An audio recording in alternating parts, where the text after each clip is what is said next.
My name is Claire Hayes, and if you'd told me a year ago that I'd be raising my sister's daughter, I would have laughed and said you were out of your mind. But life has a way of stripping away everything you thought you knew about family, love, and loyalty, and replacing it with something far more complicated.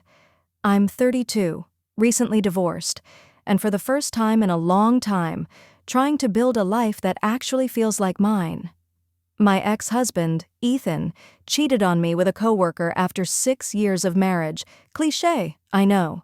I caught him through a text he accidentally sent me, meant for her. The words still echo sometimes. Can't wait to see you tonight, baby. I remember staring at that message, my coffee going cold, the sound of rain against the kitchen window, and the way my world tilted sideways. You always think betrayal will come with warning signs, a fight, a slow drift, but mine came with a ping from my phone and a hollow laugh that didn't even sound like my own. It's been 8 months since the divorce papers were finalized. I moved into a small townhouse on the outskirts of Portland, Oregon, started freelancing as a graphic designer and told myself I was fine. I wasn't. But pretending felt easier than admitting how broken I felt. Then came the family trip. It was my mom's idea. She said we all needed a reset. Claire, honey, she said over the phone, you've been through hell. It's time for a little sunshine. We're thinking a family trip. California, maybe San Diego. Megan, and little Sophie are coming, of course. Your dad's already checking flights, Megan. My younger sister, 28, beautiful, dramatic, always the one with perfect hair and a knack for stirring chaos without meaning to. She'd divorced her husband, Ryan, 2 years ago, and since then, she'd been unpredictable. She went through phases, yoga retreats, wine tasting, dating self-made entrepreneurs who always seemed suspiciously unemployed. But despite everything, I loved her. We grew up side by side, sharing a bedroom, secrets, and too many late-night talks about what we'd do once we were free of our small-town parents. So when Mom suggested we all go, I agreed. Sure, I said, even though the idea of traveling as a family again filled me with quiet dread. Maybe it would be good for me. Maybe sunshine could fix the cracks. We were flying out early, a 9:45 a.m. flight from Portland International Airport to San Diego. I arrived at the terminal bleary-eyed but on time, suitcase rolling behind me. My parents were already there, sitting near the boarding gate. Mom was fussing over Megan's daughter, Sophie, 5 years old, all curls and giggles, clutching a stuffed rabbit that looked like it had been through war. Claire! Sophie squealed when she saw me, running into my arms. That little girl had my whole heart. Look! Mommy says I get to sit by the window. Megan appeared behind her, oversized sunglasses hiding half her face, coffee in hand. Hey, sis, she said, air kissing my cheek. You look good.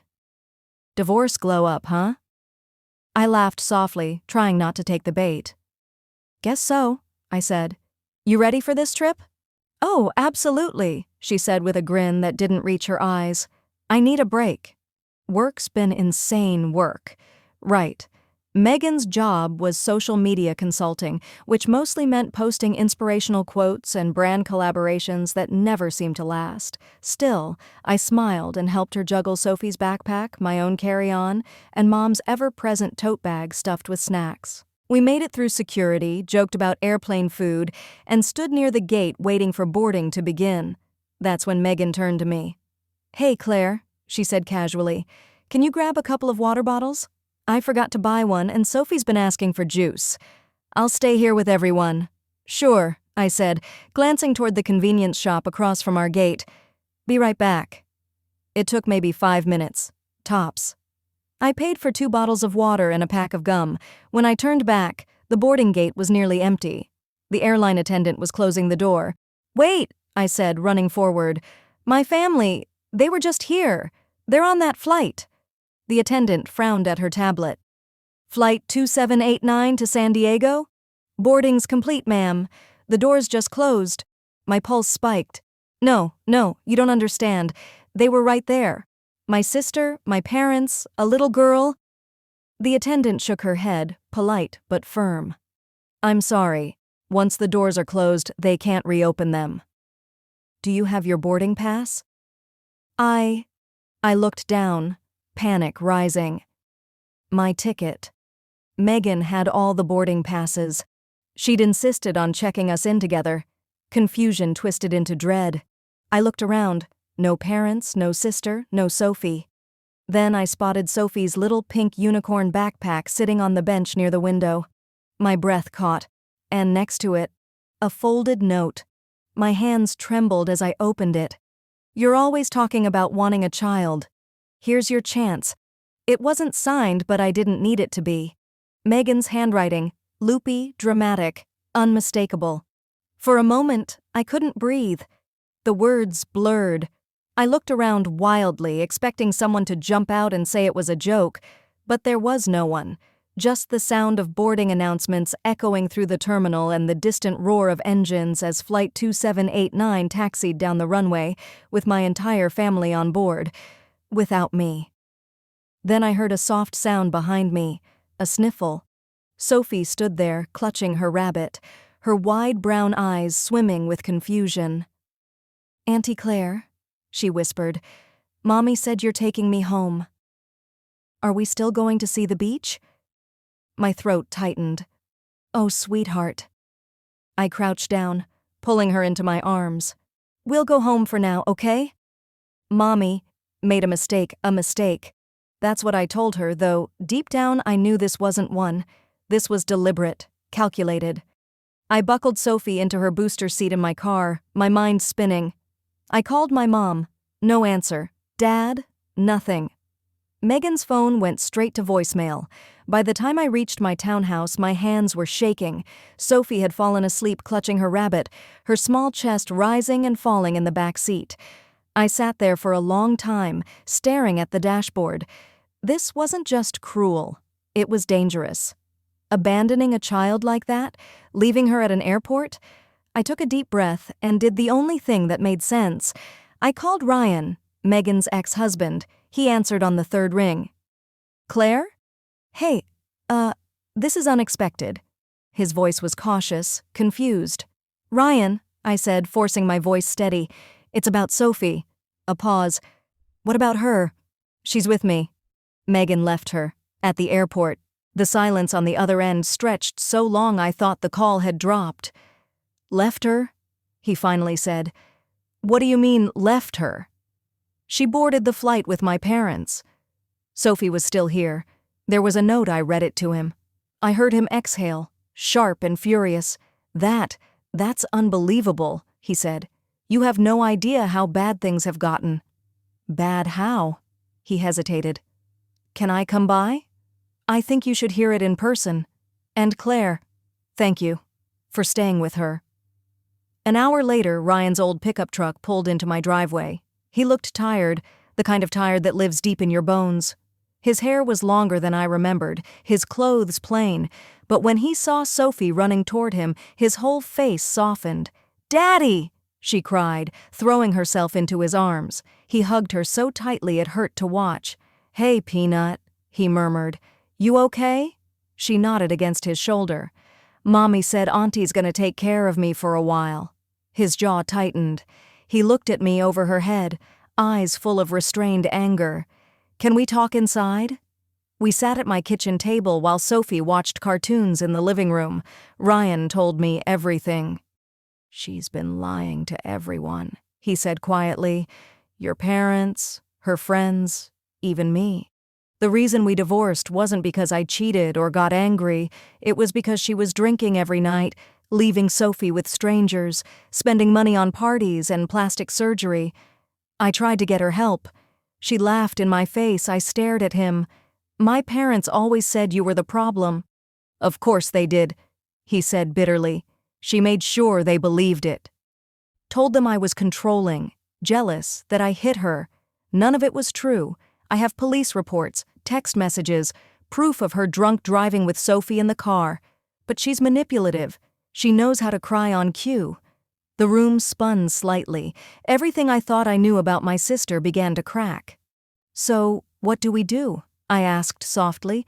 "Because what she did today, it's child abandonment." Ryan nodded grimly. "We report it to Child Protective Services. I'll file for full custody, but I'll need your help, Claire." You were there. You found the note. I swallowed hard. Of course I'll help. He reached across the table, resting his hand over mine. You didn't deserve this. And neither did Sophie. His touch was warm, grounding. For the first time since the airport, I felt something other than anger. I felt resolve. That night, after Ryan left, Sophie slept in my guest room. I checked on her twice. She was curled up peacefully, her rabbit tucked under her chin. I stood there in the dim light, thinking about everything that had just unraveled. My sister had abandoned her child and vanished to California without a second thought.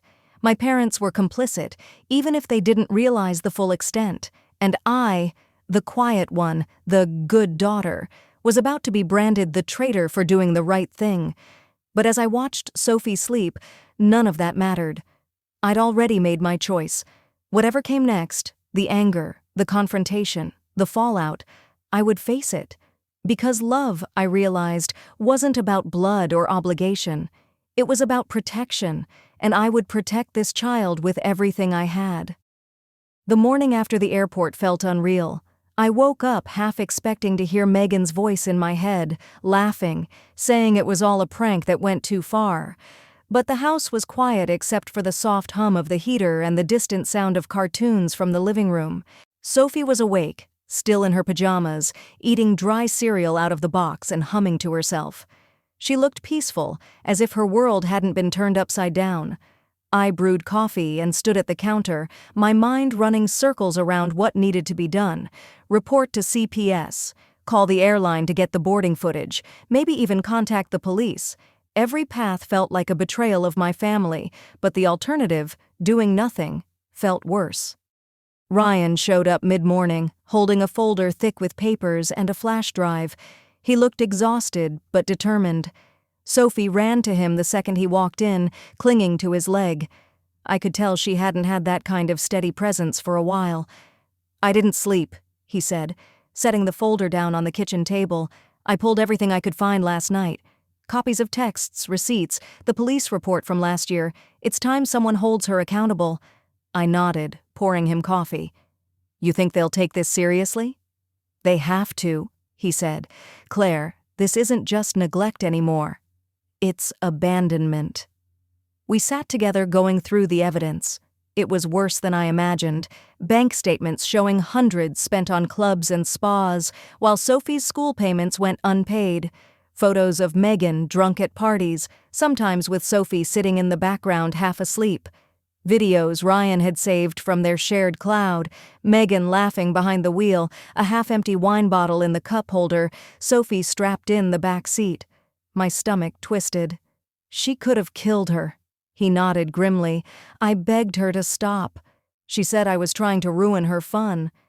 I took a breath, my hands trembling as I flipped through the papers. We'll go to CPS today. Ryan exhaled as if he'd been waiting to hear that. I already called. They said they can meet us at the downtown office this afternoon. Sophie didn't understand any of it. She was content sitting on the rug drawing pictures of rabbits and rainbows, while the two adults who loved her most tried to save her from the person who was supposed to protect her. By the time we got to the Child Protective Services building, the rain had started again, light but cold. Inside, the office smelled of coffee and paperwork. A woman in her 50s greeted us, a caseworker named Janice with gentle eyes and the kind of calm voice that made you feel safe. Ryan did most of the talking, but I added what I'd seen at the airport. Janice listened, taking notes. When I mentioned the note Megan had left, Janice's face tightened slightly. She left her child unattended in a public place and boarded a flight? Yes, I said, sliding the folded note across the table. She meant it. It wasn't an accident. Janice read it twice, then placed it carefully into a plastic sleeve. You did the right thing contacting us immediately. We'll open an emergency investigation. Mr. Nolan, she said, turning to Ryan, you're the biological father, correct? He nodded. Then we'll begin temporary custody proceedings. Ms. Hayes, we'll need your statement as well since you witnessed the incident. I nodded, heart pounding. Of course. As we filled out the forms, I couldn't help but notice Ryan's hands shaking. For all his composure, this was tearing him apart. When we left the building an hour later, he leaned against the car and let out a shaky breath. "She's going to lose it when she finds out," he said quietly. "I know." He looked at me, eyes searching mine. "You ready for that?" "No," I admitted. "But it doesn't matter. Sophie comes first." That night, CPS sent an officer to photograph the note and collect a copy of the airport's security footage. They promised to verify our statements with the airline.